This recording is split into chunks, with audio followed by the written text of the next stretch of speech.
ಮನೆಯೇ ಗುಡಿಯಮ್ಮ ಪತಿಯೇ ದೇವರಮ್ಮ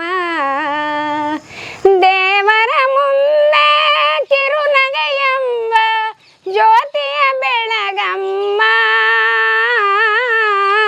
ಮನೆಯೇ ಗುಡಿಯಮ್ಮ ಪತಿಯೇ ದೇವರಮ್ಮ ಅಲ್ಲಿ ತರಲಿಲ್ಲ ಮಲ್ಲಿಗೆ ಮುಡಿಯಲಿಲ್ಲ ಎಲ್ಲರ ಸಮ್ಮುಖ ಇರಲಿಲ್ಲ ಎಲ್ಲರ ಸಮ್ಮುಖ ಇರಲಿಲ್ಲ ಹಿರಿಯಮ್ಮ ಇಲ್ಲಿ ಕೇಳಿದ್ರ ಇಲ್ಲವಲ್ಲ ಗಂಡನ ಮನೆಯ ಗಂಡುಗರೆ ಮುಳ್ಳು ಕುಂಡರ ಬುಡರು ನಿಲ ಬುಡರು ಕುಂಡಾರ ಬುಡರು ನಿಲ ಬುಡರು ತಾಯಮ್ಮ ದಂಡವಾಯ್ತಲ್ಲ ನಿನ್ನ ಎದಿಯಾಲು ಕಪ್ಪಡಿ ಕೈಲಾಸ ಚಿಕ್ಕಲ್ಲೂರು ಗುರುಮಾಟ ಬೊಪ್ಪಣ್ಣ ಪೋರದ ತೋಪಿನ ದೊಡ್ಡಮ್ಮ ತಾಯಿ ಕಪ್ಪಡಿ ಕೈಲಾಸ ಅಂದ್ರು ಹಾಲರುಬಿ ಬಂದ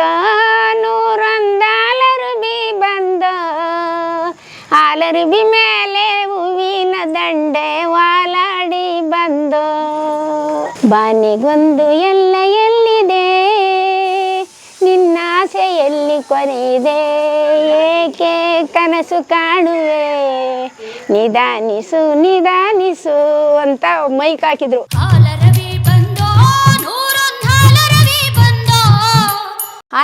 ಆನಂದದಡುವಿಲಿ ನಿನ್ನ ಕೂಗುತ್ತ ಬಂದೆ ನೀವಯನ್ನ ಬಾರದ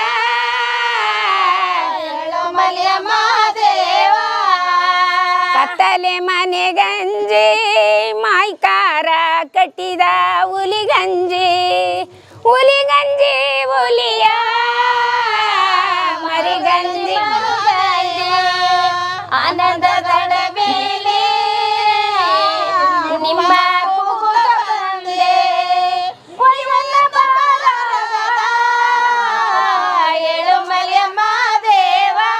ಹುಲಿಗಂಜಿ ಹುಲಿಯ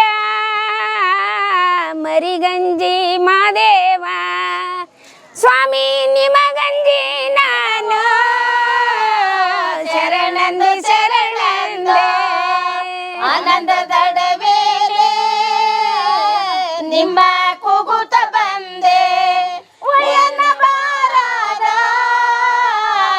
ಎಳುಮಲೆಯ ಮಾದೇವ ಅಪ್ಪ ನಿನ್ನ ಗಿರಿಯ ನೆಪ್ಪು ನಾನು ಕಾಣದೆ ಸ್ವಾಮಿ ಸುತ್ತ ತಿರುಗಿದೆ ಪರುಕರ ಪರುಕರುವ ಆನಂದದ ಬೇಲೆ ಕೂಗುತ್ತ ಬಂದೆ ಒಯ್ಯನ್ನ ಬಾರದ ಎಳುಮಲೆಯ ಮಾದೇವ ಸುತ್ತಲೂ ತಿರುಗಿದಿ ಪರುಕರ ಎಳುಮಲಿಯ ಸ್ವಾಮಿ ನೆಪ್ಪು ಮಾಡಿತು ನಿಮ್ಮ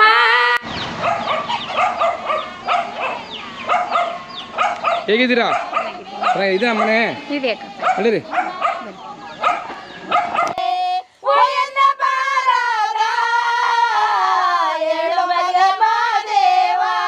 ಬಂಡಳಿಯ ದುರುಗ ಮಾಯ್ಕಾರ ದುರ್ಗದ ಕೆಳಗೆ ಮರುಗ ಮರುಗ ಮೇಯ್ಯಾದ ಒನ್ನ ಮಿರುಗ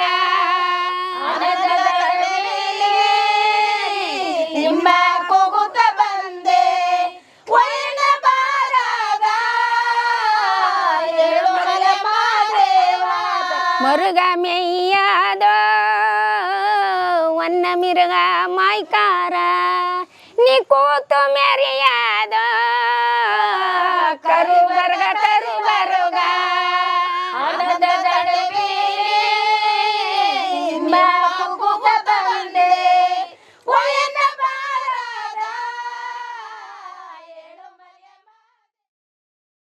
ಆತ್ಮೀಯ ಜನಪದ ಸಿರಿ ವೀಕ್ಷಕರಿಗೆ ನಿಮ್ಮ ಜರಗನಹಳ್ಳಿ ಕಾಂತರಾಜು ಮಾಡುವ ನಮಸ್ಕಾರಗಳು. ಸ್ನೇಹಿತರೆ, ನೆಲಮೂಲ ಸಂಸ್ಕೃತಿಯ ತಾಯಿ ಬೇರು ಜನಪದ. ಆ ಜನಪದವನ್ನು ಈಗಲೂ ಕೂಡ ಸಂಪತ್ತಿನಂತೆ ಶೇಖರಿಸ್ತಾ ರಕ್ಷಿಸ್ತಾ ಕಾಪಾಡ್ತಿರ್ತಕ್ಕಂಥದ್ದು ನಮ್ಮ ಗ್ರಾಮೀಣ ಮಹಾತಾಯಿಯಂದಿರು ಸ್ನೇಹಿತರೆ. ಅಂತಹ ಗ್ರಾಮೀಣ ಜನಪದ ಮಹಾತಾಯಿಗಳಲ್ಲಿ ಅತಿ ಮುಖ್ಯವಾಗಿ ಚಾಮರಾಜನಗರ ಜಿಲ್ಲೆಯ ಕೊಳ್ಳೇಗಾಲ ತಾಲೂಕಿನ ಸತ್ತೆಗಾರದ ಸೋಬಾನೆ ಶಿವಮ್ಮನವರ ನಿಮಗೆ ಪರಿಚಯ ಮಾಡಿಕೊಡ್ತೀನಿ ಸ್ನೇಹಿತರೆ, ಬನ್ನಿ. ತಮ್ಮಲ್ಲಿ ಗಟ್ಟಿಯಾದ ಜನಪದ ಪ್ರತಿಭೆ ಗಾಢವಾಗಿ ಇದ್ದರೆ ಸ್ನೇಹಿತರೆ, ಅದು ಎಂದಾದರೂ ಒಂದು ದಿನ ತನ್ನ ಸ್ವರೂಪವನ್ನು ಪಡ್ಕೊಂಡು ಹೊರ ಬರ್ತದೆ ಅನ್ನಲಿಕ್ಕೆ ನಿದರ್ಶನವಾಗಿರ್ತಕ್ಕಂಥ ಸತ್ತೆಗಾರದ ಶಿವಮ್ಮನವರು ಇನ್ನೂ ಬಿಡುಗಡೆ ಕಾಣದ ನೆಲ್ಸನ್ ಚಿತ್ರದಲ್ಲಿ ಜಾನಪದ ಪ್ರಾಕಾರದ ಗೀತೆಯೊಂದಕ್ಕೆ ದನಿಯಾಗಿರ್ತಕ್ಕಂಥ ಸತ್ತೆಗಾರದ ಶಿವಮ್ಮನವರ ನಿಮಗೆ ಪರಿಚಯ ಮಾಡಿಕೊಡ್ತೀನಿ. ಅಮ್ಮ ನಮಸ್ಕಾರ. ನಮಸ್ಕಾರ. ಕಾರ್ಯಕ್ರಮಕ್ಕೆ ಸ್ವಾಗತ. ಸ್ವಾಗತ. ಹೇಗಿದ್ದೀರಿ? ಚೆನ್ನಾಗಿದ್ದೀನಪ್ಪ. ಚೆನ್ನಾಗಿದ್ದೀರಾ? ಕೊಳ್ಳೇಗಾಲದಲ್ಲಿ ನೋಡಿದ್ರೆ ನಿಮ್ಮನ್ನ ಬಹಳ ಖುಷಿ ಆಯ್ತು. ಹುಡ್ಕೊಂಡು 3 ಗಂಟೆ ಬಂದಿದ್ದೀನಿ. ಆಯ್ತು, ಬಂದ್ರಿ ಅಲ್ಲ, ಗೊತ್ತಾಯ್ತು. ಹೇಗಿದ್ದೀರಿ? ಹೇಗಿದೆ ಬದುಕು? ಹೇಗಿದ್ದು ಇದೊಂದು ಸಂತೋಷ, ಇದೊಂದು ಬಿಟ್ರೆ ಇನ್ನೇನು ಬೇಡಕಪ್ಪ ಜೀವನದಲ್ಲಿ. ಹೌದಾ? ಎಷ್ಟೇ ನೋವು ಇರ್ಲಿ, ಎಷ್ಟೇ ದುಃಖ ಇರ್ಲಿ, ಎಷ್ಟೇ ಕಷ್ಟ ಇರ್ಲಿ, ಇದು 4 ಆಡಿ ಅಳದಿದ್ರೆ ಅಳ್ತೀನಿ, ನಗು ಬಂದಾಗ ನಗ್ತೀನಿ. ಹಾಡೇ ನನಗ ಜೀವನ. ಇನ್ನು 4 ದಿನ ಇರ್ಬೇಕು ಅನ್ನೋದು ಹಾಡು ಒಂದು ಬಿಟ್ರೆ ಇನ್ಯಾತ್ರಲ್ಲೂ ಇಲ್ಲ. ಆಸ್ತಿ ಏನು ಬೇಡ, ಯಾವುದು ಬೇಕಿಲ್ಲ. ಇದೊಂದು ಸ್ಟೇಜ್ ಮೇಲೆ ನಿಂತಿದ್ದು ನಿಮ್ಮಂತೆಯವ್ರ ಆಶೀರ್ವಾದದಿಂದ ಬರ್ತೀನಲ್ಲ, ಅಷ್ಟೇ ಸಾಕು. ಈ ಬುದ್ಧಿ ನಮ್ಮ ರಾಜಕಾರಣಿಗಳಿಗೆ ಕಲ್ಸ್ಬಿಡ್ಬೇಕಲ್ಲ, ಹೆಂಗಾನ ಮಾಡಿ. ನಿಮ್ಮ ಎಲ್ಲ ಆಯ್ತದ, ನನ್ಗೆ ಮಾತು ಕೇಳಿರಪ್ಪ. ನೀವ್ ಹೇಳಿದ್ರೆ ಕೇಳ್ತಾರೆ. ಕಾರ್ಯಕ್ರಮಕ್ಕೆ ಸ್ವಾಗತ. ಸ್ವಾಗತ ಕಪ್ಪ. ಸತ್ತೆಗಾಲದ ನಿಮ್ಮ ಗ್ರಾಮದವರು ಕರ್ಸ್ಕೊಂಡ್ರಿ, ಧನ್ಯವಾದಗಳು. ಸರಿ ಕಪ್ಪ. ಅಮ್ಮ, ಈಗ ವೀಕ್ಷಕರು ನಿಮ್ಮ ಮಾತುಗಳನ್ನ ಕೇಳೋದಕ್ಕಿಂತ ಮುಂಚೆ ನಿಮ್ಮ ಹಾಡುಗಳನ್ನ ಕೇಳಿದ್ದಾರೆ. ಯಾರಿರ್ಬೋದು ಈಕೆ ಇಷ್ಟೊಂದು ಪ್ರತಿಭೆಯನ್ನು ಇಟ್ಕೊಂಡಿದ್ದಾರಲ್ಲ, ಎಲ್ಲ ಪ್ರಕಾರದ ಜನಪದ ಗೀತೆಗಳನ್ನು ಹಾಡ್ತಾರಲ್ಲ ಅಂತ ಕುತೂಹಲ ವೀಕ್ಷಕರಿಗೆ. ದಯವಿಟ್ಟು ತಿಳಿಸ್ಕೊಡಿ, ಯಾರು ಶಿವಮ್ಮನವರು? ನಿಮ್ಮ ಮೂಲ ಏನು? ಎಲ್ಲಿಯವರು ತಾವು? ನಾವು ಇಲ್ಲಿ ಗುಂಡೆಗಾಲ ಅಂತ ನಮ್ಮ ತಂದೆ ಮನೆ. ಗುಂಡೆಗಾಲ ಇಲ್ಲಿ ಕೊಳ್ಳೇಗಾಲದ ಹತ್ರ. ಇಲ್ಲಿಗೆ ಮದುವೆ ಆಗಿನಿ. ಸತ್ತೆಗಾಲಕ್ಕೆ. ಮನೆಯವರು ತೀರೋದ್ರು ಕಪ್ಪ. ಇವಾಗ ಪರಿಚಯ ಮಾಡ್ಕೊಳ್ಳಿ. ಅವರು 24 ನಾಟಕ ಆಡ್ದವ್ರು. ದುರ್ಯೋಧನ, ಬಿಜ್ಳ, ವಿಶ್ವಾಮಿತ್ರ, ಪ್ರತಿಯೊಂದು ನಾಟಕನು ಆಡ್ಕೊಂಡು ಅವರು ಕಲಾಗಾರರೇ. ಭಗವಂತ ನನ್ನಲ್ಲಿ ಬರ್ದು ಇದು 4 ಯಾರೆಲ್ಲ ಆಡ್ತಾರ ಅದು ನನ್ನ ಹೃದಯಕ್ಕೆ ಅದೇ ಬರ್ಕತ್ತದ. ಹೌದಾ? ಹೌದು, ಕಲ್ತದಲ್ಲ ಇದು. ನಮ್ಮ ತಾಯಿಯವ್ರು ಚಿಕ್ಕದ್ಲ ರಾಗಿ ಗೀಗಿ ಬೇಸಾಗ ತೊಡಗಾಕತ್ತಿದ್ರಲ್ಲ, ಅದು ಸುಮಾರಾಗ. ಇವಾಗ ಯಾರ್ಯಾರು ಆಡಿದ್ರೆ ಅದು ಕಲಿಬೇಕಲ್ಲ, ಆ ಥರ ಕಲಿತು ಎಲ್ಲ ಅದಾಗಿದ್ದ ಅದೇ ಬಂದು ಸೇರ್ಕತ್ತು. ಗಂಡನ ಹೇಳಂಗಿಲ್ವ ಬಾಯಲ್ಲಿ? ಶಿವನಯ್ಯ ಅಂತ ಹೇಳ್ತೀನಿ ಸ್ವಾಮಿ. ಮನೆಯೇ ಗುಡಿಯಮ್ಮ, ಪತಿಯೇ ದೇವರಮ್ಮ, ದೇವರ ಮುಂದೆ ಕಿರುನಗೆಯಂಬ ಜ್ಯೋತಿಯ ಬೆಳಗಮ್ಮ, ಮನೆಯೇ ಗುಡಿಯಮ್ಮ, ಪತಿಯೇ ದೇವರಮ್ಮ ಹೇಳದ್ನಲ್ಲಬ್ಬ. ಮಾತಿಗಿಂತ ಹಾಡೇ ಜಾಸ್ತಿ ಇದೆ ನಿಮ್ಮ ಹತ್ರ. ಹಾಡೇ ಜಾಸ್ತಿ ಎಲ್ಲ. ಒಂದದಕ್ಕೂ ಹಾಡು, ಅಳಾಡು, ನೆಗಾಡು, ಯಾವ ನೋವು ಬಂದ್ರು ನಾ ಕಾಡು ಹೇಳ್ಕಂದ್ರೆ ಮರ್ತ್ ಬಿಡ್ತದೆ. ನಿಮ್ಗೆ ಬರೆಯಕ್ ಗೊತ್ತಿದ್ರೆ ನಿಮ್ಗೆ ಹೆಚ್ಚು ಕಮ್ಮಿ ಜ್ಞಾನಪೀಠ ಬಂದ್ಬಿಡೋದು. ನಾವು ಬರೋದೇನಕ್ಕಪ್ಪ, ಚಿಕ್ಕದ್ಲಿ ತಮಿಳ್ನಾಡಿ ಹುಟ್ಟಿ ಬೆಳ್ದದೆಲ್ಲ. ನಮ್ಮಪ್ಪ ಚಿಕ್ಕದ್ಲಿ ಹೋಗಿ ಅಲ್ಲಿ ತಮಿಳ್ ಓದಿದೀನಿ, ಒಂದು 3ನೇ ಕ್ಲಾಸು. ಇಲ್ಲಿ 5 ಮಕ್ಕಳು, ನಂಗ 3 ಗಂಡು 2 ಹೆಣ್ಣು. ಆ ಮಕ್ಕಳಿಗೆಲ್ಲ ಬರ್ಕೊಡ್ತೀನಲ್ಲ, ಅದಾಗಿದ್ದ ಅದೇ ಕನ್ನಡನು ಓದ್ತೀನಿ, ತಮಿಳ್ನು ಓದ್ತೀನಿ. ಎಷ್ಟು ಓದಿರೋದು ನೀವು? 3ನೇ ಕ್ಲಾಸ್ ತಮಿಳ್ ಓದಿದ್ದಿ. ರಾಜ್ಕುಮಾರ್ ತಂಗಿ ನೀವು? 3ನೇ ಕ್ಲಾಸ್ ಓದ್ಬಿಟ್ಟು ಈಗೆಲ್ಲ ಇದೇ ಸುಮ್ಮನೆ ಬರ್ಕೊಂಡು ಅವ್ರಿಗೆ ಕಲಿಸ್ತಾ ಕನ್ನಡ ಕಲ್ತ್ಕೊಂಡು. ಮಕ್ಕಳು 5 ನಿಮ್ಗೆ? 5. 3 ಗಂಡು 2 ಹೆಣ್ಣು. ಏನ್ ಮಾಡ್ತಾರಲ್ಲ? ಅಯ್ಯೋ ಸ್ವಾಮಿ, 2 ಮಕ್ಳು ಮದುವೆ ಮಾಡೀನಿ. ಮೊಮ್ಮಕ್ಕಾಗಾರ 3 ಮಕ್ಕಳು ಆಗ್ಬಿಟ್ರು.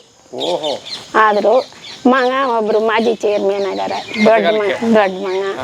ಇನ್ನೊಬ್ಬ ಪೋರ್ ಸ್ಟೇಷನ್ಗೆ ಹೋಯ್ತದ ಒಟ್ಟಪಾಡು. ಇನ್ನೊಬ್ಬ ಬೆಂಗಳೂರು ಟಂಪ ಓಡಿಸ್ತಾವನು.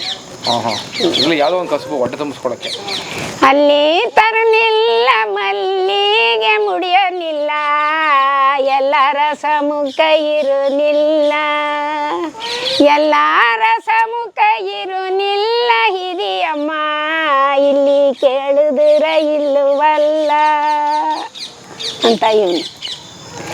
ಗಂಡನ ಮನೆಯ ಗಂಡು ಗರೆ ಮುಳ್ಳು, ಕುಂಡರ ಬುಡರು ನಿಲ ಬುಡರು, ಕುಂಡರ ಬುಡರು ನಿಲ ಬುಡರು, ತಾಯಮ್ಮ ದಂಡವಾಯ್ತಲ್ಲ ನಿನ್ನ ಎದಿಯಾಲು.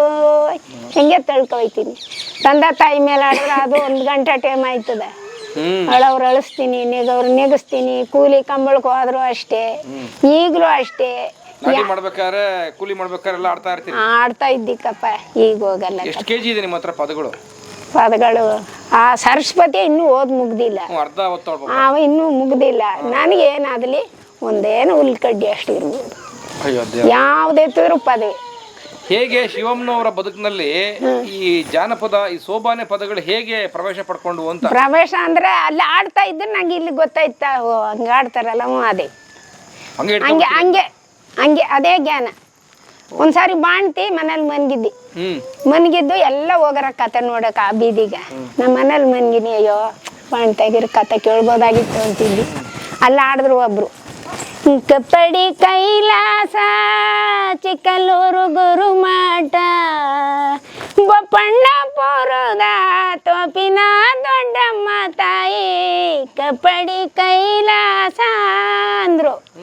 ಈ ಕತೆ ನೋಡ್ಕೊ ಬಂದವ್ರನ್ನ ಒಂದು ಕತೆ ಹೇಳಿದ್ರಲ್ಲ, ಹೇಳು ಚಿಕ್ಕವ ಹಿಂದೆ ಪಕ್ಕದ ಮನೆಯವರ ಗೊತ್ತೇ ಆಗ್ಲಿಲ್ಲ ಕತೆ ಇಂದ ನಾನು ಹೇಳ್ದೆ. ಅದ ಅಲ್ಲಿ ಅಲ್ಲಿ ಯಾರ್ಯಾರು ಆಡಿದ್ರ ಅದು ನನ್ನ ಅದೇ ಬರ್ಕಂದೇನ ಸ್ವಾಮಿ, ಆ ಸರಸ್ವತಿ ದಯ ಮನಸ್ಸೇ ಬರ್ಕೊಂಡ್ಬಿಡುತ್ತೆ, ಮನಸ್ಸೇ ಬರ್ಕಂದೇನ.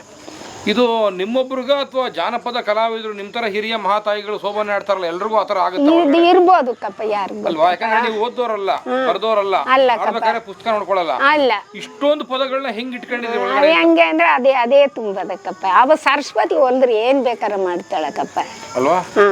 ಅದೇ ಅದ್ರಿಂದ ನಂಗ ಇದ ಯಾರು ಅಲ್ಲಿ ಪಿಕ್ಚರ್ನ ಆಡಿದ್ರು ಅದು ಅಲ್ಲಿಗೆ ಬಂದ್ಬಿಡ್ತದ ಬಾಯಿಗ. ಹೌದಾ? ರಾಜ್ಕುಮಾರ್ ಪಿಕ್ಚರ್ ನೋಡಿದೀರಾ? ನೋಡಿನಿಕಪ್ಪ. ರಾಜ್ಕುಮಾರ್. ಅಯ್ಯೋ ರಾಜ್ಕುಮಾರ್ನ ಹಾಡ್ಗಿಡಿ ಹೇಳ್ನಾರಿ. ಹೌದಾ? ಯಾವ್ದು ಹೇಳ್ಬೇಕು ಹೇಳಿ? ಇಂತ ನಿಮ್ಗೆ ಇಷ್ಟ ಬಂದಿದ್ದು ಒಂದು ಹಾಡಿ ಯಾವ್ದು? ಯಾವ್ದೇ ಎಲ್ಲ ಬರೀ ಪದವಿ ಎಲ್ಲ ಯಾವ್ದು ಹೇಳಪ್ಪ, ಇಂಥದ್ದು ಹೇಳು ಅಂದ್ರೆ ಹೇಳ್ತೀನಿ. ಓ, ಹಂಗೆ ನೆನಪಿಸ್ಬೇಕು ನಿಮ್ಗೆ. ನಿಜ. ಹಾಲರ್ಬಿ ಬಂದು ಹಾಡಿ. ಹಾಲರ್ಬಿ ಜಾನಪದ ಇದಲ್ವ? ಹಾಲರ್ಬಿ ಬಂದ ನೂರೊಂದು ಹಾಲರ್ಬಿ ಬಂದ, ಹಾಲರ್ಬಿ ಮೇಲೆ ಹೂವಿನ ದಂಡೆ ವಾಲಾಡಿ ಬಂದು, ಹಾಲಿರಿ ಅಮ್ಮನ ಕೂಗಿರಿ ಅಮ್ಮನ ಒಳಗೆ ಹೋದಮ್ಮ ಬರುನಿಲ್ಲ, ಹಾಲರ್ಬಿ ಬಂದು ಹಾಲರ್ಬಿ ಬಂದು ನೂರೊಂದು ಹಾಲರ್ಬಿ ಬಂದು, ಹಾಲರ್ಬಿ ಮೇಲೆ ಹೂವಿನ ದಂಡೆ ವಾಲಾಡಿ ಬಂದು. ಯಾವ್ದೋ ಪಾಪ ಕೈದ್ನೆಲ್ಲ ಹೇಳ್ಬಾರ್ದ, ಏನೋ ಹೇಳ್ತೀನಿ, ಇರೋದು ಹೇಳ್ಬಿಡ್ಬೇಕಲ್ವಾ? 2 ಮಕ್ಳು ಇದ್ವು ನಮ್ಮ ಯಜಮಾನ್ರು, ಸ್ವಲ್ಪ ಹೊಡೆದ್ಬಿಟ್ರು. ಹೊಡೆದ್ಬಿಟ್ರಲ್ಲ, ಆಗ ಸ್ವಲ್ಪ ಇದ್ರ ಬುದ್ಧಿ ಅಲ್ವಾ, ಹೊಂಟೋಗ್ಬೇಕು, ಇರಕ್ಕಿಲ್ಲ. ಗುಂಡಗಲ್ಲ ಅಪ್ಪನ ಮನೆ ತಾನೆ ಅಂತ ಹೊಂಟೋದಿ. ಒಳಗೂ ಹೋಗ್ಬೇಕು ಅಂತಿದ್ದೆ. ಆಮೇಲೆ ಹೋದ್ನಲ್ಲ ಬಸ್ ಸ್ಟ್ಯಾಂಡ್ಗೆ ಹೋದಿ. ಈ ದಾರಿಲಿ ಬಂದ್ರೆ ನನ್ನ ಹೊಡೆದ್ ಬಿಡ್ತಾರಲ್ಲ, ಎಲ್ಲೇನೋ ಆಗ್ಲಿ ಇಂತ ಆಚಾರಗಳು ಬೀದಿ ಅದ. ಅಲ್ಲಿ ಹೋದಿ, ಅಲ್ಲಿ ಬಾನಿಗೊಂದು ಎಲ್ಲ ಎಲ್ಲಿದೆ, ನಿನ್ನ ಆಸೆ ಎಲ್ಲಿ ಕೊನೆಯಿದೆ, ಏಕೆ ಕನಸು ಕಾಣುವೆ, ನಿಧಾನಿಸು ನಿಧಾನಿಸು ಅಂತ ಮೈಕ್ ಹಾಕಿದ್ರು. ಹಾಡು ಕೇಳ್ಕೊ ಬಂದ್ಬಿಟ್ಟಿ ಸ್ವಾಮಿ ಮನ್ಗ. ಸತ್ಯವಾದ ಮಾತು. ರಾಜ್ಕುಮಾರ್ ಅದು ಹಾಡು ಕೇಳ್ಕೊಂಡು ನಿಧಾನವೇ ಸರಿ ಅಂದ್ಬಿಟ್ಟು ಬಂದ್ಬಿಟ್ಟು ಮನ್ಗ. ಬುದ್ಧಿ ಬಂದ್ಬಿಡ್ತು ಅಲ್ಲೇ ಬಂದ್ಬಿಡ್ತು ಅಲ್ವಾ? ನಿಧಾನಿಸು ನಿಧಾನಿಸು ಅಂತ ಹೇಳ್ದೇಟ್ಗೆ ಇಂಕೆ ಬಂದ್ಬಿಟ್ಟಿಕಪ್ಪ ಮನ್ಗ. ಇದನ್ನೆಲ್ಲ ನಿಮ್ಮಲ್ಲಿ ಹೇಳ್ತೀನಿ ಅಂದ್ರ ನನ್ನಂತ ಭಾಗ್ಯಶಾಲಿ ಇಲ್ಲ ಶಿವ. ಒಳ್ಳೆ ಸಾವು ಕೊಟ್ರೆ ಸಾಕು, ಇನ್ನೇನು ಬೇಡ. ಶಿವಮ್ಮನವ್ರೆ, ಇತ್ತೀಚಿನ ಆಧುನಿಕ ಕಲಾವಿದರುಗಳು ಏನಾಗಿದೆ ಗೊತ್ತಾ ಪರಿಸ್ಥಿತಿ? ಈ ಕ್ಯಾಸೆಟ್ ಅಲ್ಲಿ ನೋಡ್ಕೊಂಡು, ಯೂಟ್ಯೂಬ್ ಅಲ್ಲಿ ನೋಡ್ಕೊಂಡು ಒಂದು ಹಾಡು ಕಲ್ತು ನಾನೇ ರಾಜ ಅಂತ ಮಿಸೆ ತಿರುಗ್ತಾವ್ರೆ, ಅಲ್ವರಾ? ನಿಮ್ಮಂಗೆ ಕೂತ್ರೆ ಗಂಟೆಗಟ್ಲೆ ಆಡ್ತಕ್ಕಂಥ ಸೋಬಾನೆ ಕಲಾವಿದರು, ಜನಪದ ಕಲಾವಿದರಿಗೆ ಗೌರವ ಕಮ್ಮಿ ಆಗ್ತಾ ಇದೆ, ಅಲ್ವರಾ? ಹೇಗೆ ಕಲ್ತ್ರಿ? ಹೇಗಿತ್ತು ಬದುಕು ನಿಮ್ದು? ಬರೀ ಪದವನ್ನೇ ನಂಬ್ಕೊಂಡು ಬದುಕು ನಡೆಸಿದ್ರ ಅಥವಾ ಕೃಷಿ ವ್ಯವಸಾಯ ಆದ್ರೂ ಮಾಡ್ತಿದ್ರ? ನಿಮ್ಮ ಬದುಕಿನ ಕಷ್ಟಗಳನ್ನ ಹಂಚ್ಕೊಳ್ಳಿ. ಕಷ್ಟ ಅಂದ್ರೆ ಕೂಲಿ ಕಂಬಳಕ್ಕೆ ಹೋದಾಗ ಇದು ಆಡಿದ್ರೆ ನಮ್ಗೆ ಆಯಾಸ ಗೊತ್ತಿರ್ತಿರ್ಲಿಲ್ಲ. ನಾವ್ ಅದ್ ಕಲಿಬೇಕಲ್ಲ, ಅವ್ರು ಹೇಳ್ತಾರಲ್ಲ ನಾನ್ ಕಲ್ತ ಆಡ್ಬೇಕಲ್ಲ, ಅದೊಂದೇ ಕಪ್ಪ ಇದ್ದದು. ಯಾವ್ದೊಂದು ಆಸೆ. ಮೂಲ ಏನು ಅಂತಂದ್ರೆ ನಿಮ್ಗೆ ಶ್ರಮ ಆಗ್ಬಾರ್ದು, ಮೈಕೈ ನೋವು ಗೊತ್ತಿಲ್ಲ. ಯಾವ ಕಷ್ಟ ಇದ್ರು ಭೂಮಿ ತಾಯಿ ತಕ್ಕತ್ತಿದ್ದಕ್ಕಪ್ಪ. ಸಂದೇನು ಬೆಳಗಿನ 6 ಗಂಟೆಗೆ ಹೋಗಿ ಸಾಯಂಕಾಲ 6 ಗಂಟೆ ಬೊಕ್ಕ ನಾಟಿ ಹಾಕಾಗ ಮೈ ನೋವು, ಕೈ ನೋವು, ನೊಡ ನೋವು ಎಲ್ಲ ಇರ್ತಿತ್ತಲ್ಲ. ಈ ಹಾಡು ಹೇಳಿದ್ರೆ ನಮ್ಗೆ ಅದು ಗೊತ್ತೈತೆ ಇರ್ಲಿಲ್ಲ. ಅಲ್ವಾ? ಆ ಭೂಮಿ ತಾಯಿ ಆ ಸರಸ್ವತಿಯೇ ನಮ್ಗೆ ಶಕ್ತಿ ಇವತ್ತು ಯಾರಿಗೂ ನಡ ನಾವು ಕಾಯಿ ಕಾಲು ನೋವೇನಿಲ್ಲ. ಮಸ್ತ್ ಆಗದಕ್ಕಪ್ಪ. ಈಗಿರೋರ್ಗಿಲ್ಲ, ಈಗೆಲ್ಲ ಏನಿಲ್ಲ. ಏನೂ ಇಲ್ಲ. ಈಗ ನೂರಾರು ದಾರಿಗಳು ಓಪನ್ ಆಗ್ಬಿಟ್ಟವೆ, ಓಪನ್ ಆಗೋದ, ನೋವಿಲ್ದಂಗೆ ಆಡೋದು ಅಲ್ವಾ? ಹೌದು ಅಪ್ಪ. ಅದೇ ನಿಮ್ಮನ್ನೆಲ್ಲ ನೋಡಿದ್ಮೇಲೆ ನಾಚಿಕೆ ಆಗಲ್ಲ ಇವ್ರಿಗೆಲ್ಲ ಅಂತ. ನಾನು ಇಡೀ ಕರ್ನಾಟಕ ಎಲ್ಲ ಸುತ್ತಬಿಟ್ಟು ನಿಮ್ಮಂತವ್ರೆಲ್ಲ ಕರ್ಕೊಂಡ್ಬಂದು ತೋರಿಸ್ತೀನಿ. ಅದು ನೋಡಿ ನಾಚಿಕೆ ಆಗಲ್ಲ ಈ ಮಾನ್ಗಡಿಗಳಿಗೆ. ಬುದ್ಧಿ ಕಲಿಯಲ್ಲ. ಏನ್ ಮಾಡೋದು ಇವ್ರಿಗೆ? ಯಾಕೆ ಏನ್ ಮಾಡೋದಪ್ಪ, ನಿಮ್ ಕೈಲಿ ಅದ. ನಾವ್ ಹೇಳಿದ್ರೆ ಕೇಳಿದಾರಪ್ಪ. ಸರಿ ಮಾಡೋಣ ನೀರಿ ಇದಕ್ಕೆಲ್ಲ. ಜಾನಪದದಿಂದ ನಿಮ್ಮ ಬದುಕಿಗೆ ಏನೇನೆಲ್ಲ ಒಳ್ಳೇದಾಗಿದೆ ಅಂತ? ಒಳ್ಳೇದಾಗದ ಅಂದ್ರೆ ನೋವು ಬಂದಾಗ, ಕಷ್ಟ ಬಂದಾಗ ನೆನ್ಸ್ಕೊಂಡು ಏನಾರು ಒಂದು ದುಃಖದ ಹೇಳಿದ್ರೆ ನಂಗೆ ಕಮ್ಮಿ ಆಗೋಯ್ತಿತ್ತು. ಓ, ಮಾನಸಿಕ ನೆಮ್ಮದಿ. ಆಮೇಲೆ ಬಿಡು, ಇಂಥವ್ರದೇ ಇಂಥ ಕಷ್ಟ, ಇಂಥವ್ರದೇ ಇಂಥ ಕಷ್ಟ ಅಂತ ನಮ್ದು ಯಾವ್ದ ಅನ್ನೋದೊಂದು ಆಯ್ತಿತ್ತು. ಹಂಗಾಗಿ ನಂಗೆ ನನ್ಗೆ ಗೊತ್ತಿರ್ತಿರ್ಲಿಲ್ಲ. ಬದುಕಿನ ಎಲ್ಲ ನೋವುಗಳನ್ನ ಜಾನಪದ ಅಲ್ಲೇ ಮರ್ತಿರೋದು ನಾನು. ಸಾಮಾಜಿಕ ಗೌರವ ತಂದು ಕೊಟ್ಟಿಲ್ವಾ ಜಾನಪದ? ಜಾನಪದ ತಂದು ಕೊಟ್ಟದಕ್ಕಪ್ಪ, ಇರೋದಕ್ಕ ನೆಮ್ಮದಿ ಕೊಟ್ಟದ ಅಷ್ಟು ಸಾಕು. ಏನೇನು ಪ್ರಶಸ್ತಿ ಆಗಿದೆ ಶಿವಮ್ಮನವ್ರಿಗೆ? ನಮ್ಗ ಎಲ್ಲ ಕೊಟ್ಟಾರಕ್ಕಪ್ಪ. ಅಕಾಡೆಮಿ ಪ್ರಶಸ್ತಿ ಆಗಿದ್ಯಾ? ಹಾಗಂದ್ರೆ ಗೊತ್ತಿಲ್ಲಕ್ಕಪ್ಪ. ಗೊತ್ತಿಲ್ವಾ? ಮೊನ್ನೆ ನಮ್ಮ ಮೆಂಬರು ಉಮೇಶ್ ಅವರು ನಿಮ್ಮ ಬಗ್ಗೆ ತಾನೇ ಮಾತಾಡಿದ್ದು ವೇದಿಕೆ ಮೇಲೆ. ಒಳ್ಳೆ ಕಲಾವಿದರ ಬಂದವರು ಇಲ್ಲಿ ಅಂತ ನಿಮ್ಗೆ ತೋರ್ಸಿ ಮಾತಾಡಿದ್ರಲ್ಲ, ಅಕಾಡೆಮಿ ಪ್ರಶಸ್ತಿ ಆಗಿಲ್ಲ ನಿಮ್ಗಿನ್ನು? ಆಕಾಶವಾಣಿಲಿ ಅಂದ್ರೆ ಆಕಾಶವಾಣಿ ಅಲ್ಲ, ಜನಪದ ಅಕಾಡೆಮಿಲಿ. ಅಲ್ಲಿ ಯಾವ್ದು ಇಲ್ಲಕ್ಕಪ್ಪ. ನಮ್ಗೆ ಆಕಾಶವಾಣಿಗೆ ಹೋಯ್ತಿದ್ದು. ವಯಸ್ಸೆಷ್ಟು ನಿಮ್ಗೆ? ನಮ್ಗೆ ಇನ್ನೇನು 66, 67 ಆಗೋಯ್ತು ಕಪ್ಪ. ಮಾಸಾಸನ ಬರ್ತಾ ಇದೆಯಾ? ಇಲ್ಲಪ್ಪ, ಮಾಸಾಸನ ಇಲ್ಲಿ ಬರ್ತದ. ಇಲ್ಲಿ ಕೊಡ್ತಾರಲ್ಲ, ಅದು ಒಯ್ಯಪ್ಪಿ ದುಡ್ಡುಗಳು ಅಷ್ಟೇ. ಆಕಾಶವಾಣಿಯಿಂದ ಆಗಿಲ್ಲ ಅನ್ನಿ. ಜಾನಪದ ಅಕಾಡೆಮಿಯಿಂದ ಬರ್ಬೇಕಲ್ಲ? ಇಲ್ಲ, ಬಂದಿಲ್ಲ, ಬರ್ತಾ ಇಲ್ವಲ್ಲಪ್ಪ. ಮಾಡ್ಸಕ ರಾಧಾ ಹೇಳು ಅದನ್ನ ಸಾಹೇಬ್ರಗ. ಈಗ ಮಾಡ್ಸಕ ಹೇಳಿ. ಜಾನಪದ ಅಕಾಡೆಮಿ ಅಧ್ಯಕ್ಷರು ನೋಡ್ತಾರೆ ಈ ಕಾರ್ಯಕ್ರಮನ. ನನಗೆ ಬರ್ತಾ ಇಲ್ಲ, 66 ವರ್ಷ ಆಗಿದೆ ಅಂತ ನೇರವಾಗಿ ಅವ್ರನ್ನೇ ಕೇಳಿ. 67 ವರ್ಷ ಆಗದ, ನಂಗೆ ಬಂದಿಲ್ಲ ಸ್ವಾಮಿ. ಹೆಂಗ್ಯೋ ಕೂಲಿ ಕಂಬಳ ಮಾಡ್ಕೊಂಡು ಆ ದೇವ್ರ ಆಡ್ಕೊಂಡು ಜೀವನ ಮಾಡ್ತೀನಿ ಅಷ್ಟೇ. ಚಾಮರಾಜನಗರ ಜಿಲ್ಲೆಯ ಜಾನಪದ ಅಕಾಡೆಮಿಯ ಸದಸ್ಯರಾಗಿರ್ತಕ್ಕಂಥ ಉಮೇಶ್ ಅವರೇ, ನಿಮ್ಗೊಂದು ಮನವಿ ಇದೆ. ದಯಮಾಡಿ ನಿಮ್ಮ ಜಿಲ್ಲೆಯ ಎಲ್ಲ ಕಡೆ ಪ್ರವಾಸ ಮಾಡಿ ಈ ರೀತಿಯ ಹಿರಿಯ ಜಾನಪದ ಕಲಾವಿದರುಗಳನ್ನು ದಯವಿಟ್ಟು ಪಟ್ಟಿ ಮಾಡಿ 60 ವರ್ಷ ದಾಟದಂಥವ್ರಿಗೆ ಕಡ್ಡಾಯವಾಗಿ ಮಾಶಾಸನ ಬರಲೇಬೇಕು ಅಂತ ಕಾನೂನಿದೆ ಸ್ನೇಹಿತರೆ. ದಯವಿಟ್ಟು ಅವ್ರಿಗೆ ಮಾಶಾಸನ ಬರಲಿಕ್ಕೆ ಅನುಕೂಲ ಮಾಡಿಕೊಡಿ ಉಮೇಶ್ ಅವರೇ, ನನ್ನ ಮನವಿ ಇದು. ಬರುತ್ತೆ ಬಿಡಿ, ನಾನು ಮಾತಾಡ್ತೀನಿ ಅಕಾಡೆಮಿಗೆ. 60ಕ್ಕೆ ಬರಬೇಕಾಗಿತ್ತು, 4 ವರ್ಷದಿಂದ ಉಲ್ಲಾಸ ಬಿಡ್ಕಣವು ಅಲ್ವಾ? ವರ್ಷಕ್ಕೆ 48,000 ಲೆಕ್ಕ ಹಾಕೊಳ್ಳಿ. ಹಿಂದಕ್ಕೆ ಸಪೋರ್ಟ್ ನಿಲ್ವಲ್ಲಪ್ಪ. ನಿಮ್ಮಂತೆ ಸತ್ತು ಅಂತ ಯಾರು ಬಂದಿರ್ಲಿಲ್ಲ. ಸುಮ್ಮನೆ ಆಡ್ತಿದ್ನು, ಬತ್ತಿದ್ನು. ಆಕಾಶವಾಣಿಲಿ ಒಂದು 6,000 ಹಾಕ್ತಿದ್ರು, ಹಂಚ್ಕೊತಿದ್ರು 4-5 ಜನ. ಆಕಾಶವಾಣಿ ಯಾವ ಗ್ರೇಡ್ ಕಲಾವಿದೆ ನೀವು?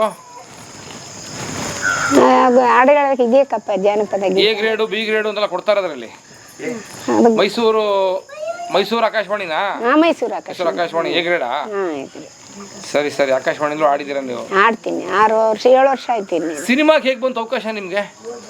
ಸಿನಿಮಾದದು ಇಲ್ಲಿ ಈ ಸಿದ್ದಪ್ಪಾಜಿದ ಒಂದು ನಮ್ಮ ಹುಡುಗಿ ಅಲ್ಲಿ ಗುಂಡ್ಲುಪೇಟೆಯಲ್ಲಿ ಓದ್ತಾ ಇದ್ದ ಮೊಮ್ಮಗ. ಅದು ಓದ್ತಾ ಇರ್ಬೇಕಾದ್ರೆ ಅವಳಿಗೆ ಡ್ಯಾನ್ಸು ತುಂಬಾ ಇಷ್ಟ. ಅವಳಿಗೆ ಡ್ಯಾನ್ಸು ಅಂದ್ರೆ ಚೆನ್ನಾಗಿ ಆಡ್ತಾಳೆ. ಆಡಾಗ ಅವರು ಹಿಂಗೆ ನಿಮ್ಮ ಮಗ ಕೂತಿದ್ರಲ್ಲ, ನಮ್ಮ ಅವ್ವನು ಅಜ್ಜಿ ಅನ್ನಲ್ಲ ಅವ್ವ ಅಂತಾಳೆ, ನಮ್ಮ ಅವ್ವನು ಆಡ್ತಾಳ ಆಡ ಅಂದ್ರಂತ. ಸರಿ ಒಂಚೂರು ಕ್ಯಾಸೆಟ್ ಮಾಡಿ ನನಗೆ ಕಳಿಸ್ಕೊಡಿ ಅಂದ್ರಂತ. ಆಗ ಬಂದಾಗ ಸಿದ್ದಪ್ಪಾಜಿದ ಒಂದು 5-6 ನುಡಿ ಹೇಳಿ ಕಳಿಸ್ತಿ. ಏನು ನುಡಿ ಅದು? ಸಿದ್ದಯ್ಯ ಸ್ವಾಮಿ ಬಂತೆ ಅಂತ. 10 ಮಾರು ಜೋಲಾರೆ ಇತ್ತ ಮಾರು ಜೋಲವರೇ, ಭಂಗಿ ಕುಡದ ಜ್ಞಾನದಲ್ಲಿ ಮುಂದಕ್ಕೆ ದಯವಾದರಂತೆ. ಸಿದ್ದಯ್ಯ ಸ್ವಾಮಿ ಬನ್ನಿ ಮಂಟೇದ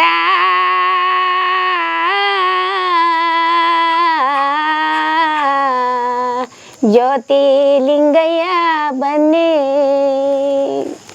ಹಾದಿಗೆ ಹಲವಾರ ಬೀದಿಗೆ ಬಪ್ಪಣ್ಣಪುರ, ತೋಪಿನಲ್ಲಿ ಇರುವವಳೆ ತೋಪಿನ ದೊಡ್ಡಮ್ಮ ತಾಯಿ. ಸಿದ್ದಯ್ಯ ಸ್ವಾಮಿ ಬನ್ನಿ. ಚಿಕ್ಕಲ್ಲೂರಲ್ಲಿ ಸಿಕ್ಕಿತು ಹರಗಿಣಿ, ಕೊಕ್ಕೆಲ್ಲ ಮುತ್ತು ಸ್ವಾಮಿ ರವರತ್ನ ರವರತ್ನ. ಸಿದ್ದಯ್ಯ ಸ್ವಾಮಿ ಬನ್ನಿ. ಕೊಕ್ಕೆಲ್ಲ ಮುತ್ತು ರವರತ್ನದ ಗಿಣಿ, ಸಿತ್ತಿತ್ತು ನಮ್ಮ ಸಿದ್ದಯ್ಯನವರ ದಯದಿಂದ ಸಿದ್ದಯ್ಯ ಸ್ವಾಮಿ ಬನ್ನಿ ಅಂತ ಆಡಿದ್ದೆ. ಹಾಡು ಕಳಿಸಿದ್ರೆ ಕ್ಯಾಸೆಟ್ ಕೇಳಿ ಅದು ನಮ್ಮೂರವ್ರೆ ಇವರು ನನ್ನ ಇಷ್ಟು ಹಾಡು ಹೇಳ್ತಾಳೆ ಅಂತ ಅವ್ನಿಗೆ ಗೊತ್ತಿಲ್ಲ, ದಿವ್ಯಕುಮಾರ್ ಅವ್ರ. ಆಗ ಯಾರು ಇದು ಹಿಂಗೆ ಆಡಿರೋರು ಅಂದಾಗ ನಿಮ್ಮೂರು ಬಸವಣ್ಣವ್ರ ತಾಯಿ ಅಂತ ಹೇಳಾರ. ಬಸವಣ್ಣ ಪಂಚಾಯತ್ ಚೇರ್ಮನ್. ಆವಾಗ ಅವರು ಬಂದು ಅಮ್ಮ ನಿಮ್ಮ ಬೆಂಗಳೂರಿಗೆ ಬನ್ನಿ ಅಂತ ಕರ್ಕೋದ್ರು. ಈಗ ನನಗೊಂದು ಅನುಮಾನ ಇದೆ, ಪರಿಹಾರ ಮಾಡಿ. ನೆಲ್ಸನ್ ಸಿನಿಮಾದ ಹಾಡು ನಾನು ಕೇಳಿಸ್ಕೊಂಡೆ, ನೀವು ಹಾಡ್ಬೇಕಾದ್ರೆ ಆ ಹಾಡು ಯಾರಾದ್ರೂ ಬರ್ಕೊಟ್ಟು ನಿಮ್ಗೆ ಹಾಡ್ಸಿದ್ದ ಮೂಲ ಜನಪದನ ಅದು? ಯಾವ್ದು ಅದು ಅಂದ್ರೆ ಮಾರಮ್ಮನಾಡು.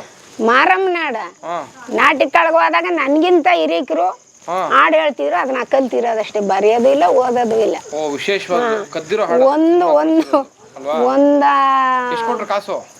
ಕಾಸು ಪಿಕ್ಚರ್ ರಿಲೀಸ್ ಆಗ್ಲಿ ಅಂತ 1,000 ಕೊಟ್ಟಿದ್ರು ಅಷ್ಟೇ. 1,000 ಅಷ್ಟೇ ಕಪ್ಪ. 4 ಜನ. ಯಾವ ಕಂಪ್ನಿ ಚಪ್ಪಲಿ ಹಾಕೊಳ್ಳೋದು ನೀನು ಕಾಲ್ಗೆ? ಯಾವ್ದಾರು ಸಿಗ್ತದ ಹಾಕತ್ತೀನಿ. ಹೌದಾ? ಅಂತ ಯಾವ್ದಾನ ಒಂದು ತಕೊಂಡ್ ಬಂದು ನೆಕ್ಸ್ಟ್ ಟೈಮು ಅದನ್ನ ಕನ್ನಡ ಆಡ್ಸಿದ್ರಲ್ಲ ಅವ್ರಿಗೆ ಪಟ ಅಂತ ಬಡಿ. ಬೇಡಕ್ಕಪ್ಪ. ಒಂದು ಹಾಡು ಆಡಿಸ್ಬಿಟ್ಟು ಸಿನಿಮಾಗೆ 1,000 ಕಾಸು ಕೊಟ್ರೆ. ನಮ್ಮ ಕರ್ಕೊ ಹೋಗಿದ್ರು 4 ಜನ ಹೋಗಿದ್ದು. 3 ಜನ ಜನಪದ ಕಲಾವಿದರನ್ನ ಕಾಲದಿಂದ ಹಿಂಗೆ ಗೈಸವ್ರೆ, ಇವತ್ತಲ್ಲ ಕಾಲದಿಂದ ಎತ್ತು ಗೈಸ್ದಂಗೆ ಗೈಸ್ಬಿಟ್ಟವ್ರೆ, ಕಾಸು ಮಾಡ್ಕೊಂಡು ಮಂತಸ್ ಕಟ್ಕೊಂಡವ್ರೆ ಮಾನ್ಗೆಟ್ಟವ್ರು ಅಲ್ವಾ. ಒಂದು ಹಾಡು ಆಡಿಸ್ಬಿಟ್ಟು 1,000 ಕೊಟ್ಟು ಕಳ್ಸೋದಾ? ಅದೇ ಇಲ್ಲಿ ಬಂದು ಅವ್ನ ಕೈಯಿಂದ ಕೊಟ್ಟಿರೋದು ದಿವ್ಯಕುಮಾರ್. ಅವ್ರು ಇನ್ನೂ ಕೊಟ್ಟಿಲ್ಲ, ರಿಲೀಸ್ ಆಗ್ಲಿ ಆಗ ಈಗ ಇಂದ್ರಂತ. ಹಣವೇ ನಿನ್ನಯ ಗುಣವ ಎಷ್ಟು ವರ್ಣಿಸಲಿ, ಹಣವೇ ಹಣವೇ ಹಣವೇ ಹಣವೇ ಹಣವೇ ಹಣವೇ ಮಂಗನಾದರೂ ನೀನು ಮನ್ಮಾತನೆನಿಸುವೆ, ಹಣವೇ ಕಣ್ಣಿಲ್ಲದವರಿಗೆ ಮಗಳ ಕೊಡಿಸುವೆ, ಹಣವೇ ಅಂತ ನಮ್ಮ ನಾಟಕದಲ್ಲಿ ಹೇಳ್ತಿದ್ರು. ಆಗ ಹಣ ಇನ್ಯಾಕಪ್ಪ, ಹಣಿಗಿಂತ ಇಲ್ಲ. ಪ್ರಪಂಚನ ಚೆನ್ನಾಗಿ ತಿಳ್ಕೊಂಡಿದ್ದೀರಿ, ಪ್ರಯೋಜನ ಇಲ್ಲ. ನಿಮ್ಮಂತ ಜನಪದ ಕಲಾವಿದರು ಪ್ರತಿಭಾವಂತರು ಎಷ್ಟು ಜನ ಇದ್ದಾರೋ ನಿಮಗೆ 4 ಪಟ್ಟು ಜನ ಮೋಸಗಾರರೇ ಅವ್ರು ಇಲ್ಲಿ. ಹೌದಕ್ಕಪ್ಪ, ಅರ್ಥ ಆಯ್ತಾ? ಪ್ರತಿಭಾವಂತರಿಗಿಂತ ಮೋಸಗಾರ ಹೆಚ್ಚಿರೋದ್ರಿಂದ ಜನಪದ ಕಲಾವಿದರು ಮೇಲ್ ಬರಕ್ ಆಗ್ತಾ ಇಲ್ಲ, ಅದು ಸಮಸ್ಯೆ ಅಲ್ವಾ? ಕಾಲ ಬದಲಾಗುತ್ತೆ, ಎಲ್ರಿಗೂ ಒಳ್ಳೇದು. ಏನೋ ನಿಮ್ ಸಿಕ್ಕಿದಾರಿ, ನಿಮ್ ಕೊಟ್ಟರು ಕೈ ಹೊಡ್ತೀನಿ, ನಿಮ್ ಕೊಡದಿದ್ರು ನೀ ಆಡಿಸ್ಕೊ ಹೋಯ್ತಿದ್ದಾರಲ್ಲ ಅದನ್ನೇ ನೆನ್ಸ್ಕೊ ಕೈ ಮುಗಿತೀನಿ. ಅದೇನೋ ನನ್ನ ಬುದ್ಧಿ ಅಷ್ಟು. ಹಣ ಆಸ್ತಿ ಅಂತ ಆಸೆ ಇರ್ತದ ಮನ್ಸನ್ಗೆ, ಆಸೆ ಇಲ್ದಿದ್ದವ್ರಿಲ್ಲ. ಆದ್ರೂ ಯಾರು ಕರತಾರ, ಇದು ಆಡೋದೊಂದು ಸಂತೋಷ ನಂಗೆ ಅಷ್ಟೇ ಕಪ್ಪ. ಕಲಾವಿದರನ್ನ ನಾಡಿಗೆ ಪರಿಚಯ ಮಾಡಿಸೋದೇ ನಮ್ಮ ಕೆಲಸ. ಆಯ್ತು. ಎಲ್ಲೋ ಮೂಲೆ ಗುಂಪಾಗಿರ್ತಾರಲ್ಲ, ಸ್ವಾರ್ಥಕ್ಕೆ ಬಳಸ್ಕೊಂಡು ಬಿಸಾಕ್ಬಿಟ್ಟಿರ್ತಾರೆ, ಅಂಥವ್ರನ್ನ ಹುಡುಕಿ ಕರ್ನಾಟಕ ರಾಜ್ಯ ಅಲ್ಲ ಪ್ರಪಂಚಕ್ಕೆ ತೋರಿಸೋದು. ಸತ್ಯಕಾಲದಲ್ಲಿ ನೋಡಿ ಶಿವಮ್ಮ ಅಂತ ಒಬ್ರು ಕಲಾವಿದರವ್ರೆ ಅಂತ, ಅದು ನಮ್ಮ ಕೆಲಸ ಅಲ್ವರಾ? 4 ಜನ ನೋಡ್ತಾರೆ, 4 ಕಾರ್ಯಕ್ರಮಕ್ಕೆ ನಿಮ್ಮನ್ನು ಕರಿಬೋದು ಅಲ್ವರಾ? ನಿಮ್ಗೆ ಅನುಕೂಲ ಆಗುತ್ತೆ. ಸರ್ಕಾರ ನೋಡುತ್ತೆ ಮುಖ್ಯವಾಗಿ, ಇಂಥ ಹಿರಿಯ ಕಲಾವಿದರನ್ನ ನಾವು ಮರ್ತ್ಬಿಟ್ಟಿದೀವಲ್ಲ ಅಂತ ಹೇಳಿ ನಿಮ್ಗೆ ಏನು ಸಿಗ್ಬೇಕಾದಂಥ ಗೌರವಗಳು ಪ್ರಶಸ್ತಿಗಳು ಸಿಗ್ಲಿಕ್ಕೆ ಈ ಕಾರ್ಯಕ್ರಮ ತುಂಬಾ ಅನುಕೂಲ ಆಗುತ್ತೆ. ಶಿವಮ್ಮನವ್ರೆ ಅಲ್ವರಾ? ಎಲ್ಲೆಲ್ಲಿ ಆಡಿದ್ದೀರಾ ಜನಪದವನ್ನ? ಅದೆಲ್ಲೆಲ್ಲ ಅಲ್ಲಿ ಎಲ್ಲಾನು ಬರೆದು ಇಷ್ಟ. ನಾನು ಸುತ್ತೂರು ಮಠದಲ್ಲಿ ಆಡೀನಿ, ಬೆಟ್ಟದಲ್ಲಿ ಆಡೀನಿ, ತಿರ್ಗಾ ಚುಂಚನಗಿರಿಲಿ ಆಡ್ತಾ ಇವ್ನಿ, ಕರೆಸ್ತಾರ ವರ್ಷ ಆನಕಲ್ಲು ಅಲ್ಲಿಗೆ ಹೋಗಿದ್ದಿ, ಬಿಡ್ದಿಲ್ ಆಡ್ಸಿ. ಇವರು ಅನಿಯೂರು ಚಂದ್ರೇಗೌಡ್ರು ಗೊತ್ತಪ್ಪ ನಿಮ್ಗೆ, ಅವ್ರು ಕರ್ಕೊ ಹೋಯ್ತಾ ಇದ್ರು ಅವಾಗ, ಆಗೋಯ್ತಿದ್ದಿ. ಅದು ಬಿಟ್ರೆ ಇವಾಗ ಇಲ್ಲಿ ಅದು ಎಂತ ಊರು ಅದು ಕಪ್ಪಡಿಗೆ ಹೋಗಿನಿ, ಕಪ್ಪಡಿಗೆ ಹೋಗಿ ನಂಜನಗೂಡ್ಗೆ ಒಂದ್ಸತಿ ಹೋಗಿಲ್ಲ. ಬೆಂಗಳೂರಿಗೆ ಬಂದಿಲ್ಲ. ಜಾನಪದ ಜಾತ್ರೆ ಆಡಿಲ್ವಾ? ಇಲ್ಲ, ಕರಿಯವ್ರೆ ಇಲ್ವಲ್ಲಪ್ಪ. ಅವ್ರ ಬೆಂಗಳೂರು ಚಂದ್ರೇಗೌಡ್ರು ಕರ್ಕೋಗಿದ್ರಲ್ಲ ಆಗ. ಆನೆಕಲ್ಲು, ಬಿಡದಿ, ಕೆಂಗೇರಿ. ತಮಿಳ್ನಾಡು, ಆಂಧ್ರ, ಮಹಾರಾಷ್ಟ್ರ ಇಲ್ಲ ಕಪ್ಪ, ಅಲ್ಲಿಗೆ போனால் போகட்டும் போட, இந்த பூமியில நிலையாய் வாழ்ந்தவன் யாரடா, போனால் போகட்டும் போட.